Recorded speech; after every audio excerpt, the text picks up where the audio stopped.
Hi guys, and welcome back to A Millennial Mind. Today I'm so excited to introduce you all to Karishma Leckraz. So hi Karishma, how are Hi, you? my love. I'm good, thank you. How are you? Yes, I'm so happy we're doing this. Me We've been too. talking about it for so long.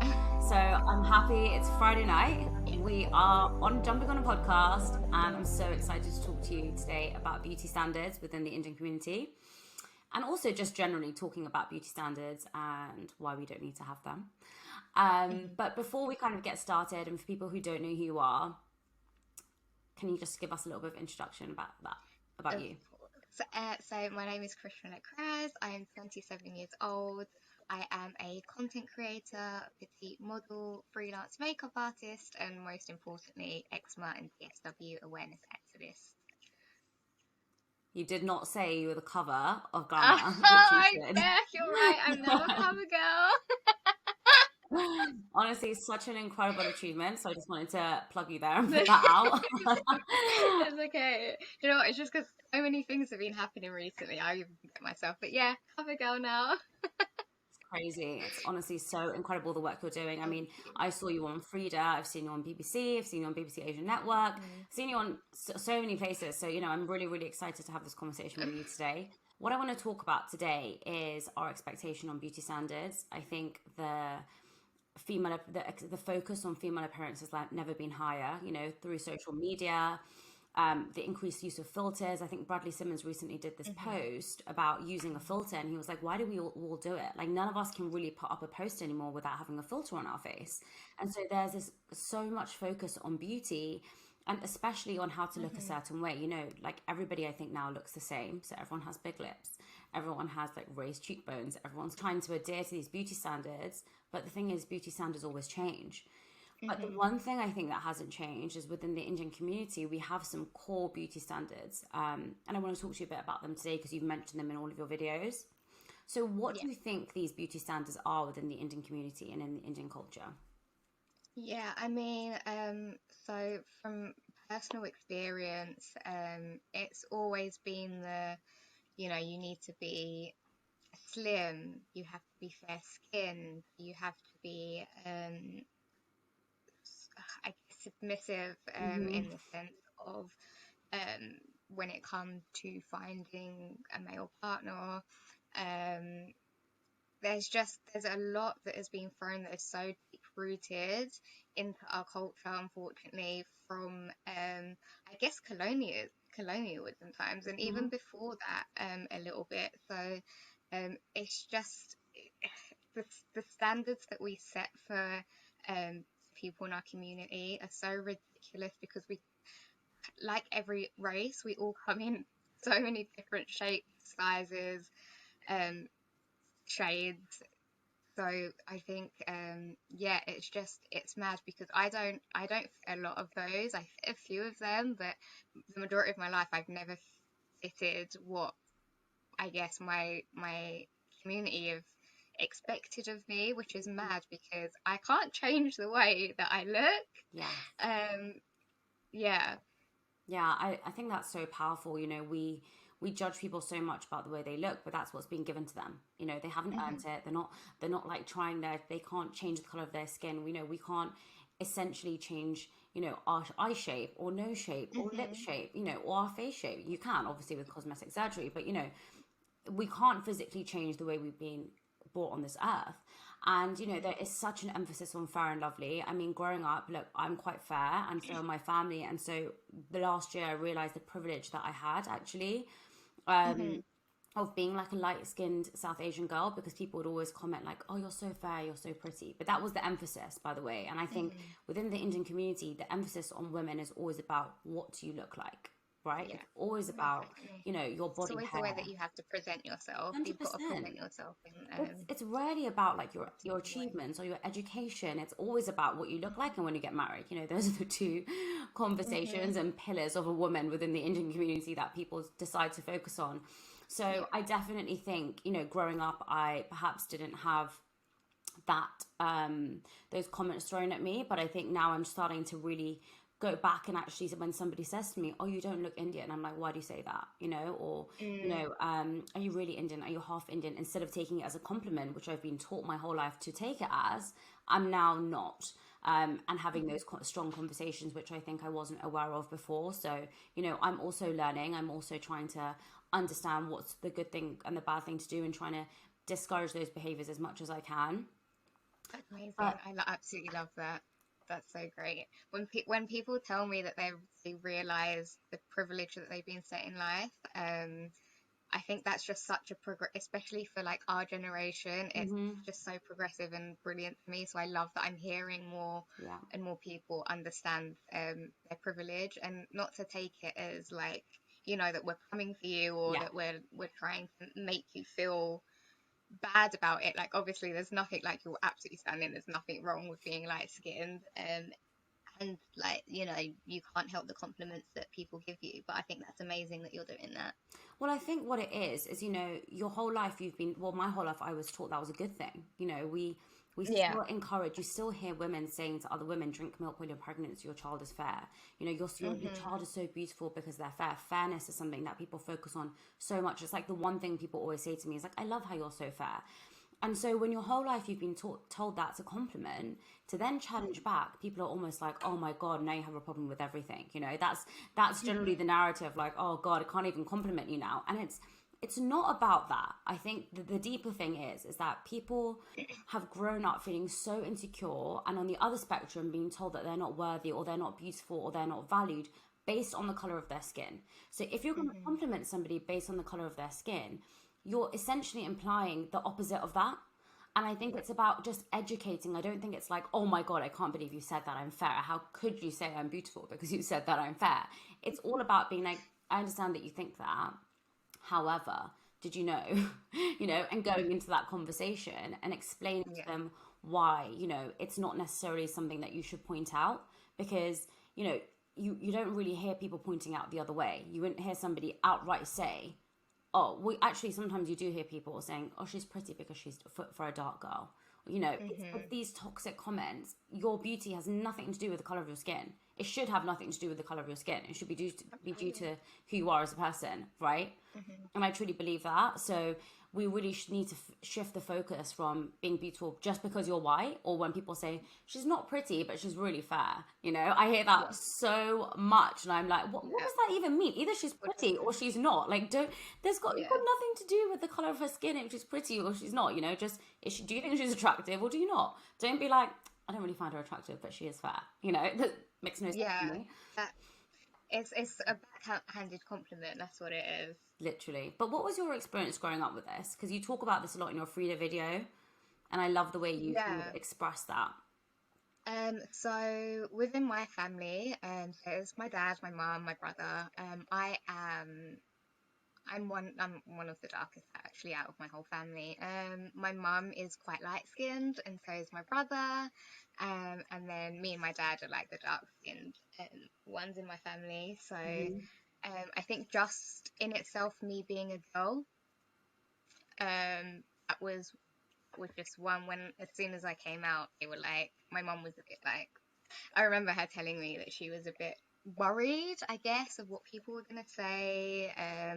She didn't obviously want those negative comments like protrude at me. And then when my brother was born, because he was so fair, they used to call him the milkman's baby because of So how light he common. was. And I So used to hear common. that all the time growing up. Like, he's so beautiful, he's so light, he must be the Mm. milkman's baby. And I used to be like, I don't understand. Like, why are you saying this? Like, it was so, it used to confuse me, and I never really understood why it also it made me feel a certain type of way. I never got it, I think, Hmm. until growing up and then hearing people like aunties or family members, just looking at me like, oh, she's got really dark all of a sudden. Like, has she been playing in the sun? Mm. Um, or just giving me like unwarranted remedies of how to make my skin lighter. So, like, turmeric, milk, like you said earlier. Yeah.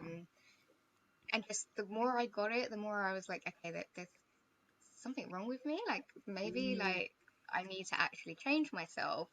I remember scrubbing myself in the bath with turmeric, with lemon juice, just sitting there desperately scrubbing, trying to get rid of my skin color, which obviously was never going to happen.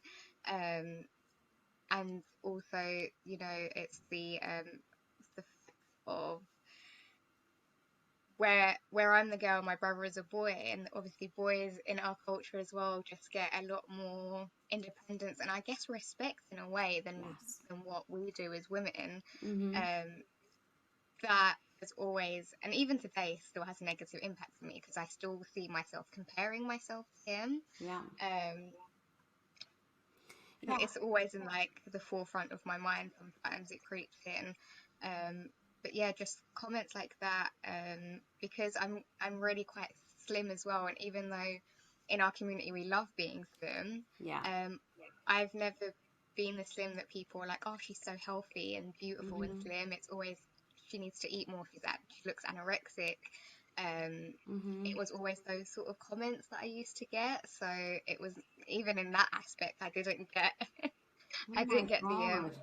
positive reaction that most people think when you think of slim, even though Mm. it's not the way. But yeah, just like So tough. it was things like that growing up. It's so interesting you say that because as you're saying that, I grew up with three boys. I lived with my cousins, and they were all super Hmm. super fair, and they are. And my family used to say, Siobhan, I don't know if I want to share this. It's really intimate. But I used to get comments like, "Oh, you're not as fair as Akshay, you're not as fair as your cousins." And I guess I used to think like, I think I used to always say, "Yeah, but that's because I wear makeup." And I used to like really defend myself because I used to think like I'm not as beautiful as them, or I'm not as good looking as them. And I think, as you say, being the girl, you're just more sensitive about the way you look like because it's literally Hmm. what's focused on all the time. And I think Yeah. recently, now I'm just so secure about it. I'm like, yeah, Akshay is just so fair. Like, he's way fairer than me. And I'm more Yeah. comfortable with it because I've detached beauty with fairness. I've detached Hmm. it. So now I can confidently and not feel insecure about it and share it on this podcast, which I don't even think I've shared it with my family. I don't even think they're aware. The thing I want to touch on here is, I think beauty is meant to be something that's a beautiful form of self-expression, right? When men are like feel beautiful, it's meant to be something that like helps us. It's meant to be something that Hmm. is a part of us, but isn't only us. And I talked about this in a recent podcast I did in my first season. Was that your beauty is something that's given to you, right? Like your features are given to you. You don't sit there working for hours on getting the perfect eyelid. It's Hmm. makeup enhances that for sure. And like I said, you can get cosmetic surgery to, change your face if you really want to. But we really need to start embracing our own features for who we are because beauty standards are always, always, always going to change, right? Hmm. Like Hmm. 15 years ago, having a big bum was not in. And now every single day I'm doing 300 squats to get a big bum. Yeah. Yeah, literally, like growing up in the 90s, it was if you had a big ass, it was like, oh my God, is my ass too big in this? And now people are literally completely changing themselves through cosmetic surgery to get that big ass. So I feel like society's detrimental beauty standards in general, can, because they keep changing, there's no way that every other decade we can keep changing ourselves. Yeah. So it just doesn't make sense to me, And for also, people to. what does it mean to be beautiful? Like people who are watching and people who are listening to this, somebody tell me what the definition of beauty is. That there isn't one. No one can give Mhm. you one definition Exactly. of beauty. And actually have a quote for you. So I saw on Instagram the other day, if Hmm. 99% of the world's population find you unattractive, right? That means 75 million people on Earth still find you attractive. I don't know how accurate That that is a is. big number. That's I such a big don't number to know. even comprehend. Yeah. So I don't know how accurate that is for everybody listening or watching. Don't quote me on it. I have no idea how accurate that is. I got it from Instagram. It's not a credible source. But doesn't that just make you feel so great? 99% of people find Yeah, you unattractive. 75 million people think you are beautiful. Doesn't yeah, matter. that's nuts. Literally. Could you imagine 35 million people in just one room? Like, that is such a big number to comprehend anyway. That's amazing. Literally, I know. But, one of the things I want to talk about is, you face a lot of negative comments and a lot of hate Mhm. on all your social media platforms. I mean, I want to Yeah. talk about this one incident because I was really disturbed by it, if I'm completely honest. I think you're on an Instagram live or a TikTok live and someone was duetting with Mhm. you. I can't remember what it was. Yeah. And I think a guy came on and he was with his friend, right? And he came on and he was talking to you and he then got a bin, got this guy to get a bin, and he threw up in front of you because he wanted to say that you were making him feel sick. Like, I cannot believe that in this day and age things like that are happening. I mean, it's shocking. How on Yeah. earth do you cope with things like this? You must have like such great mental resilience and strength. Honestly. No, I always say, because I've been on social media for like a good over 10 years now, and throughout the years I've had a number of toxic negative comments thrown at me. I think it comes to a point where you just don't care anymore. I'm just like, uh, for example, a thing that happened on live. Because he was being so lovely at first. He was complimenting me, saying how beautiful I am, how much he wants to marry me, blah, blah, blah, blah, blah. And then his friends started going through my Instagram photos, is where this whole thing started happening. Right. And then they saw the photo of me with my underarm hair. Mm-hmm. And then it was from there where they did a 180 and completely started being disgusting. And like you said, he grabbed the bin and threw up in front of me to show his disgust. Um, I felt sorry for him Mm-hmm. and embarrassed for him because honestly, I feel why would embarrassed you? for him. That's really embarrassing. Like, because you're a big. Bearing in mind, he told me he was like 30 something. You're a big man to come on live and throw up a little bit of arm hair that you literally and everybody else in this world has. Mm-hmm. Um, I'm not about to It's say something that shocking. I won't say. Um,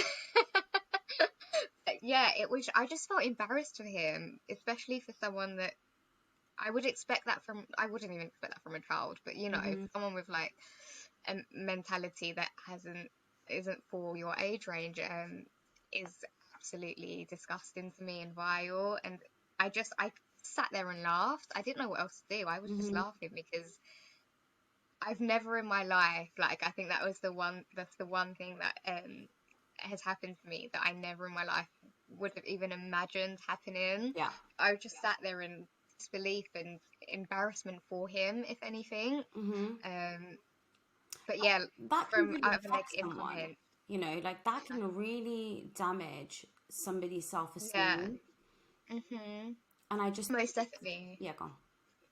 Yeah, no, I was just gonna say, with just negative comments, and I've learned to just pass them off and just not care about it anymore.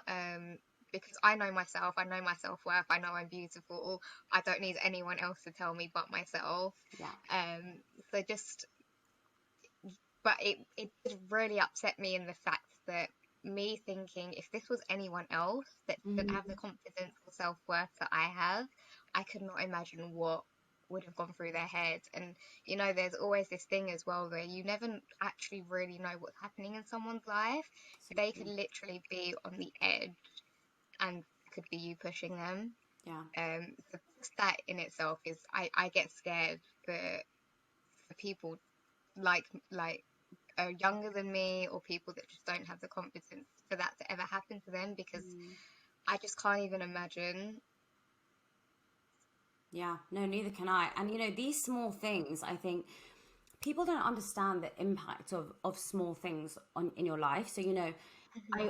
I researched this and it said YouGov asked 2,000 adults whether they would describe themselves as good looking, right? Hmm. How many percent do you think, what do you think the percentage was that women said, I think I'm good looking? It was anonymous. And what do you think the percentage was for men? And everybody listening and everybody watching this, just note down the percentage of women you think consider themselves as good looking and the percentage of men that consider themselves as good looking. I'm just going to pause for a sec. What do you think it was? I think, going from how I see society and how they perceive beauty, like just the societal beauty standards today, Mm-hmm. um, And from the comments I get from women, I reckon it's a lot. I reckon it's a lot higher for women feeling that they're not beautiful. So maybe like I'm gonna say like 80%, to be honest with you. I 80. do feel like I feel like it's a high number. So like maybe 80% of them have said that they don't feel attractive. And Okay. 20% saying yes. And men? And for men, probably like, yeah. Again, that's probably a lot higher. Okay, so 9% of men said that they were handsome. 9. And Really? 2% of women in 2019, out of 2,000 adults, said they were beautiful. 2%, which is crazy. And there was That's this also mad. campaign where Dove asked people to walk through a door of, I think, I can't remember what it was. I think they were like good looking or like thought they were good looking and thought they were average. And Yeah. 4% of people said that they were good looking. But that was in 2005. And they had to walk through the door. So I felt like that was, Oh, that's actually my heart sank a little bit there. 2% of women. It's crazy, and I think Yeah. this is the point. Comments that people say to you, the stereotypes, the taboos that we hold, that we don't challenge, all contribute to this, right? And I think this is the thing. It's not so, obviously you have that lunatic that was on your Instagram live or whatever, Mm, TikTok, and was just exactly like a crazy person, like people don't do that. That is absurd. mm, But it's the subtle things, like the aunties that tell you, oh, you're so anorexic, you look so skinny, don't you eat, what's wrong with you, does your mom not feed you? It's them saying, oh, you look really dark, are you okay? It's people that mm-hmm. also say on the other end to me also the time, it's like, you look so dull. I get that comment all the time. I have to put so Yeah. much bronzer on. You have no idea how much bronzer I have on my face right now because I have the light, because it's so dark and I look like a ghost. But the amount of comments I get of like, you look so dull, you look so pale, you look so tired. I mean, my yearbook, and I should get it out, it was, when people write most likely to be, Mm. mine was most likely to be passed off as a Caucasian. No joke. And I never thought there Did was not anything wrong with that. Like, ever, ever, ever, ever, ever. Until only recently that I was like, wait, what? And I remember at the time, I was like, what does this word mean? Like, what does this Oh mean? my God, I That was actually my never. most likely to be. So, it's all these things that people will get affected by in different ways. Mm, And we really need to be conscious of that. yeah, most definitely. Yeah, yeah, most definitely. Sorry, that those numbers are really making me feel sad. I know it's crazy though, isn't it? And I think, Yeah. I think now we're in a world now where people are practicing self-love, people are more aware of they need to be kinder to themselves. What are some of the things you do to practice self-love? Because I think you've explained that, you went through a really hard time when you were younger, and it seems to be online at the moment. You get a lot of love, which is incredible, and I think pushes you to do the work that you're doing, which I love. Mhm. Mhm. But at the same time, to work online, you do have to have a lot of resilience, because Yeah, people are going most to be attacking you from private accounts. I mean, it's never anyone serious, is it? It's nobody ever has the guts to ever say anything to you. yeah, It's always yeah. from a faceless private Yeah, account. exactly. 3,000 I think people following, one person following them. no, exactly. I think the one thing to remember though, there's always going to be trolls online. There's Yeah. always going to be negative people that like to project their own insecurities onto other people that they can see have found their confidence and self-love. Hmm. Unfortunately, it's just the way that the internet is. Hmm. Um, I think it's just really important to remember that the block button is your best friend. I absolutely adore the block button. I use it pretty much Really? every day. That's Um, interesting. So you don't. So actually, I want to talk to you about this because I saw your yeah, recent post and you're like, I am not going to let people get away with writing comments, right? So I actually agree with you here because I think, and just giving you a bit of context, when people mhm, comment nasty things on your post, a lot of people will ignore them, or like not your post, but when people comment nasty things on people's posts, a lot of people will be like, I'm just going to ignore them. I'm going to rise above it, and I'm not going to say anything. mhm, However, you gave a recent take on this, and I want to actually explore that with you here. Is yeah, you said, I'm not going to stand back and let them get away with it. I'm going to speak up to them. Why yeah, did you choose to do that instead of just like ignoring it? And like the opposite argument is like, don't waste your energy, don't waste your yeah. time. They're not worth you replying to. It's not good for your mental space. How did you Mhm. actually just decide? Okay, no, I'm gonna speak back to them. So I completely agree with that perspective of it as well. There are some comments that I really don't have time for. Like, I've said it before, if you're gonna come at me with something different, like, so I can actually, have a back and forth with you. But on the other hand, when I see negative comments that are racist or Mm-hmm. that are constant, like I'm getting it from someone that is constantly basically harassing me Mm-hmm. or bullying me online. Um, I'm sick and tired of people being allowed to get away with saying these things Yeah. to people and not having any consequences. And Mm-hmm. like, they can come, they can say their comment and leave and go do their business. But I'm left sat here reading your comment over and over again. Like, I've done it, it's happened. Don't get me wrong, it still happens to this day. As much as I know my self-worth and confidence, there are some comments that do still get to me because I'm human at the end of the day. And you have to read So them. yeah, You have to read them amongst the yeah, positive ones. So it's not yeah, like you can just ignore them. exactly. So like, there are certain comments that I absolutely am not letting people get away with. I don't know if you saw recently, I had someone call me the N word and then constantly kept talking about my skin color and just wouldn't leave it. So I posted his account on my Instagram to Yeah. show everyone how disgusting and vile he was. And instead of like coming back at him with like, anything, all I said to him was, I can't wait for your work, your uni, your friends and your family to see what kind of person you are online. Mm-hmm. Um, Did he block his account? and yeah, he blocked his account, he changed his name, he blocked me, thinking that I wouldn't be able to find him, which was quite funny because I already had the screenshots anyway. And I think this is also a stupid thing that some trolls do out there. They leave all their information in their bio. So I went along and sent all his info, like all the screenshots, everything that he said to his uni. And yeah, he was in Germany, so I'm still Okay. sort of trying to work out with their uni how they can, set some consequences about this because I'm absolutely not letting it go. I don't want it to happen to anyone else, and especially to someone that might not be able to handle it the way that I've handled it. Yeah. So And also, yeah, go on, sorry. no, I sent all the things off to his uni, and now they can deal with it and do what they need to do. Well, you know what? The thing is, I think if somebody's unaware of how they've hurt you, there's Hmm. always a way, and this is my opinion of you telling them and saying, "Hey, listen, did you know?" The fact that he deleted his account, he blocked it, meant that he knew he was doing something wrong. He just didn't care, and he just didn't think there Yeah. was going to be a consequence. And that's the thing. Hmm. I think if he reached out and said, "Hey, listen, I'm really sorry," or I think if somebody says something like nasty about a skin color, or not that it's acceptable. Sorry, that's not what I'm saying. But I'm saying, sometimes if an auntie says something, in a passing comment, Don't mean it you don't maliciously. mean it Yeah, it's just the maliciously. way. And, Yeah. sometimes it's better to just say, do you mind not, can you just be a bit conscious about the way you're saying things? Or, when someone will say, she's so pretty, but she's a bit dark, that is really triggering for a lot of people. And however, I know people have grown up thinking that that's an okay thing to say. So I will always say, you really shouldn't say that. I won't be like, what the hell? Like, Yeah. say, I'll always say it. Obviously, if they keep doing it, then I'm going to then flip out. But if I think that they have no malicious intent, then I think it's important to have that conversation.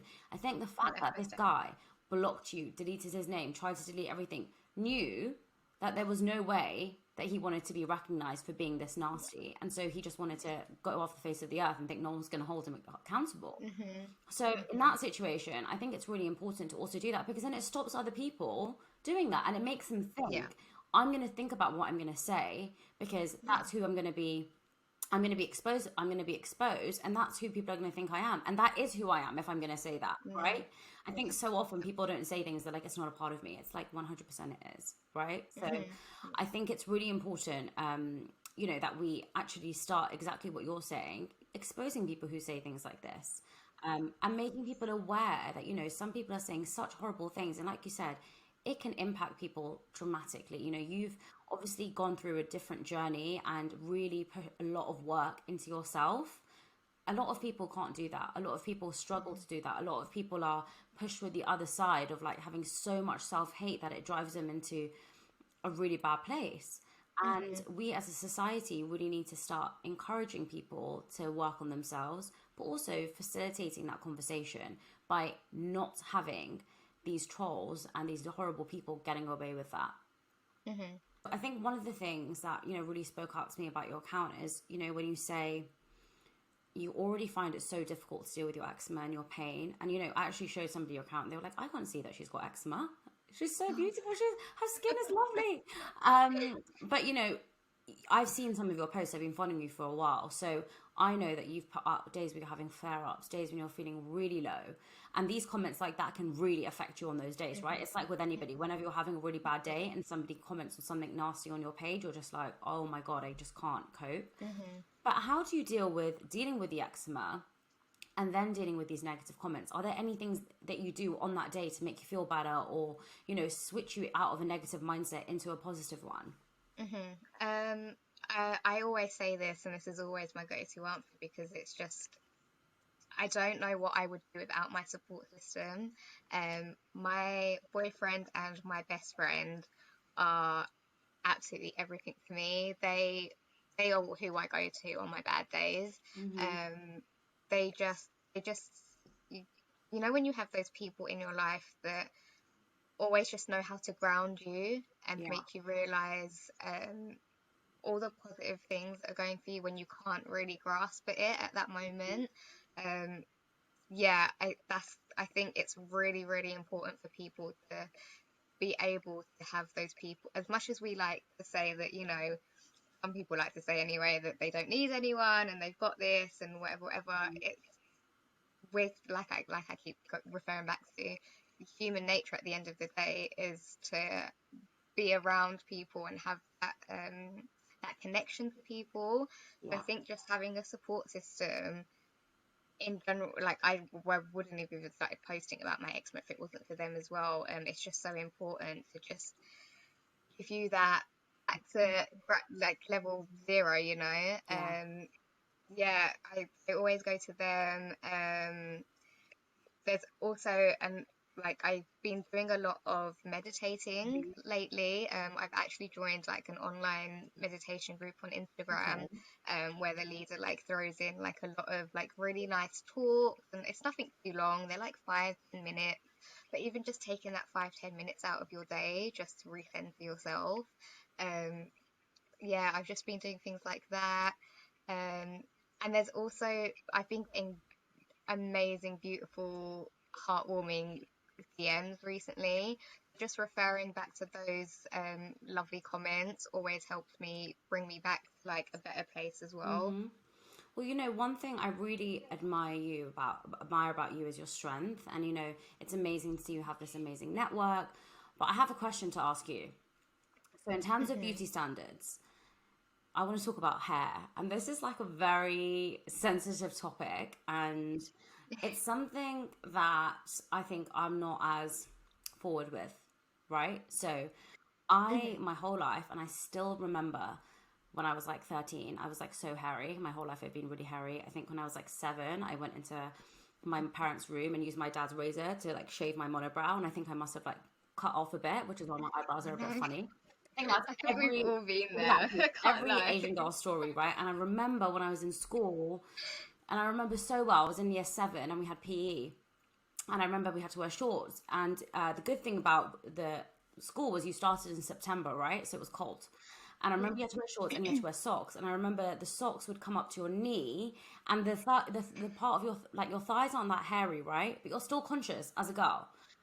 And I remember the next day being in Sainsbury's with my mum and being like, please, can you buy me wax strips? Like, please, please, please. I feel so insecure. It's so bad for me at school. I hate it. Like, I had to wear my socks up. But, it's really hard because I still remember, when your socks are up to your knee, they still fall down a bit, right? So your hair is showing. And you feel so insecure because a lot of my friends were white and they had blonde hair or no hair. And there was me looking like a flipping gorilla. Now, my whole life, I've been so insecure about hair. And I think now, and I still am, I've lasered my face, I've lasered my arms, I've lasered my legs. Every single part of my body is bloody lasered.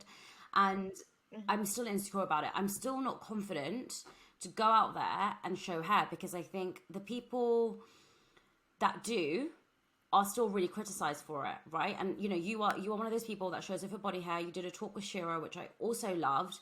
And the confidence that both of you have to show your hair and be like, it is me, I'm a woman, it's completely fine. It's gender norms that we've created to be like, women shouldn't have hair, men should have hair, which I agree with also. But number one, I want to ask you to explain that bit because I probably haven't explained that well at all. And two, I want to know how you had the strength to be like, F this, screw this, I'm me. Because, like, I need some of that in my life. Yeah, I mean, it's actually not, it's been nearly a year since I've properly started not really caring about where my hair is growing or how much of it is growing in certain places that society deems that it shouldn't be there, especially for a woman. Hmm. It actually started at the beginning of lockdown last year. The perfect time when nobody took any of their hair off. I haven't shaved my legs in weeks.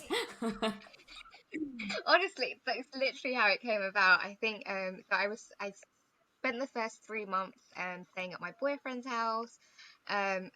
Because we weren't going out or doing anything, I really didn't feel the need to Mhm. shave, so I didn't for a while.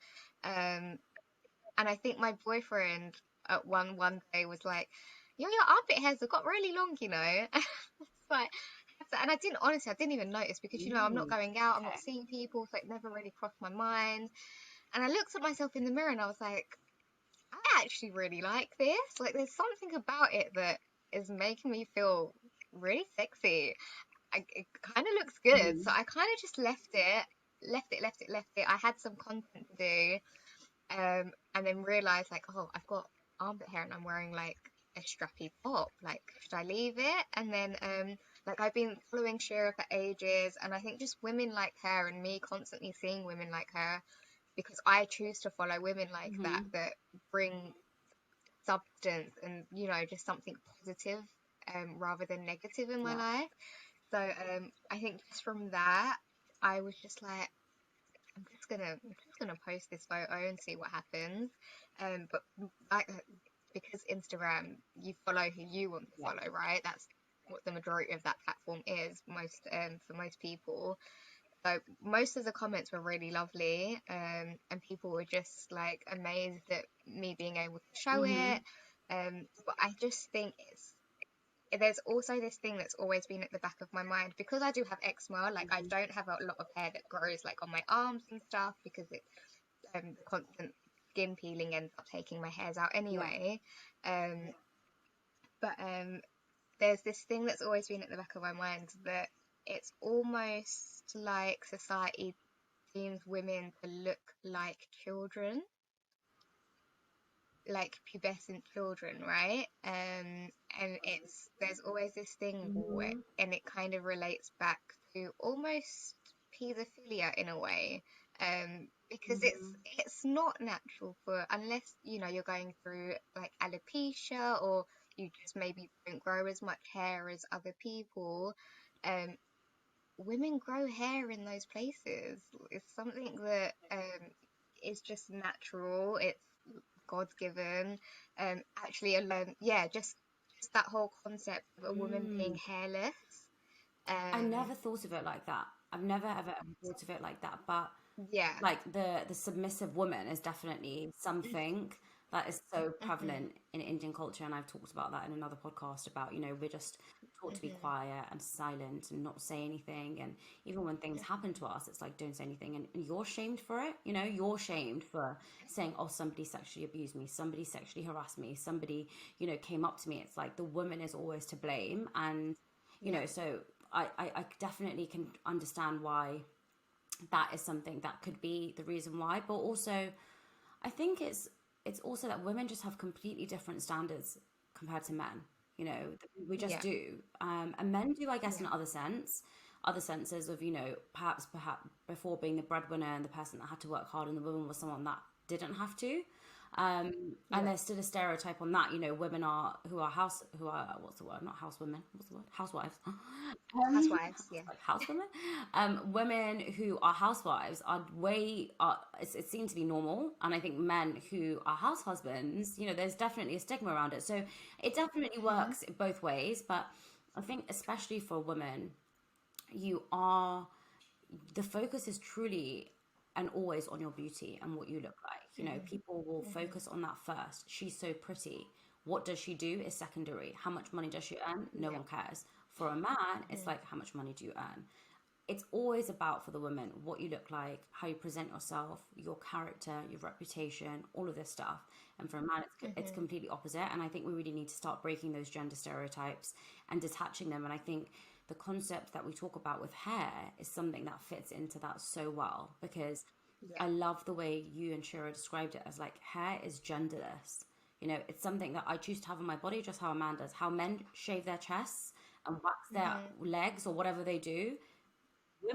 women also can grow armpit hair and have their hair out. But Yeah. I think it's something that all Asian women have really struggled with is hair. And Yeah. I can't say I'm confident enough as you to show my body hair. I think there is a lot of conditioning I need to rewire to be able to go out there and have my hair on show. And also, I think it's not about, and I think you mentioned this, it's not about you hating people who choose to shave their hair or choose to wax their arms. That's their choice. I think it's more Yeah. around, if you feel beautiful with hair on your body, then that's great. You should feel beautiful with hair on your body. You shouldn't feel That's the embarrassed. thing as well. Like, I'm not opposed to shaving. Like, there are days where I like, yeah, I want to like shave. I want to shave my legs today. I want to shave my armpit hairs. Like, it's just how I want to be perceived, or how I want to, perce- I want myself to be perceived that day. Yes. Like, if I want to be hairless that day, I'm going to be hairless. If I want to not shave for 3 months, I'm not going to shave for 3 months. It's up to me. Like, how I see my beauty and how I see myself, it's got nothing to do with anyone I else. think it's like makeup, isn't it? It's just, and you know, it's if you want to Yeah. make up that day, you can. If you don't, you don't. Doesn't mean you're one side or the other. It's not an Exactly. either or. You can have both and I think your self awareness and your strength is so admirable. Like I feel so in awe of how strong you are, and I just love it. So It's taken a lot to get here. I think like it doesn't happen overnight. I think this yeah, is one thing I want people to understand as well. It takes a lot of coming into your own emotions and really understanding your own emotions and why you feel the way that you feel. Because I think a lot of people, as much as we talk about it, we'll talk about it with our friends or like on a podcast like here, but then we'll forget about it 100%. as soon as we go away, right? We Like, won't I speak think up, it's really right? We important. won't speak up when we're hearing conversations that Yeah, oppose that. yeah, yeah. And I think it's important just for people to sit and really just speak to themselves and speak to yourself inwardly. Um, as much as you're having conversations with other people, which is amazing and great, like the first conversation you need to have is with yourself. So true. I love that. Yeah. So, what is the one thing you'd like to change around the Indian expectation and beauty standards? I'm trying to get more people to understand that every shade is beautiful. There isn't just one set beauty standard. I think just trying to get people to also understand that you're never gonna people are never gonna fit the exact beauty standard that everyone holds at like this perceived time, right? Hmm. Um, no one is ever gonna fit that unless you're literally changing yourself decades after decades. It's just not gonna happen. And until people realize that beauty is how you see it and how you want it to be, I don't think it's not gonna change unless people start doing it for themselves instead of doing it for other people. 100%. I love that. That is Yeah. so, so powerful. I feel so uplifted after having this conversation with you. I love the body positivity you put out there, the female positivity you put out there, just your vibes all the time Thank just you. lift me. So, you know, I'm so Thank you. grateful to have had this conversation with you. I can't wait to see what's in store for you and how many more covers you're going to do. Thank But, you know, you really are representing people from every single angle, because I think everybody goes through time they're not good enough, and you really just encapsulate that and make people feel like you can always get out of that mindset, you can always feel beautiful. You know, it's really about your mindset and what you want to portray to the world. So I really am so grateful for having you on the podcast, and thank you so much for coming. Oh, thank you for having me. I think it's brilliant what you're doing as well and having these conversations with people. Yeah, I'm grateful for people like you that open up these conversations and allow people to Well, don't do what forget they're me when doing. you're on the cover of Vogue. Invite me to the party. Oh, stop. How can I? But thank you so much. And when lockdown's over, we'll definitely meet up. Yes. Oh my God. Definitely. 100%. See you Thank later. you so much. Bye.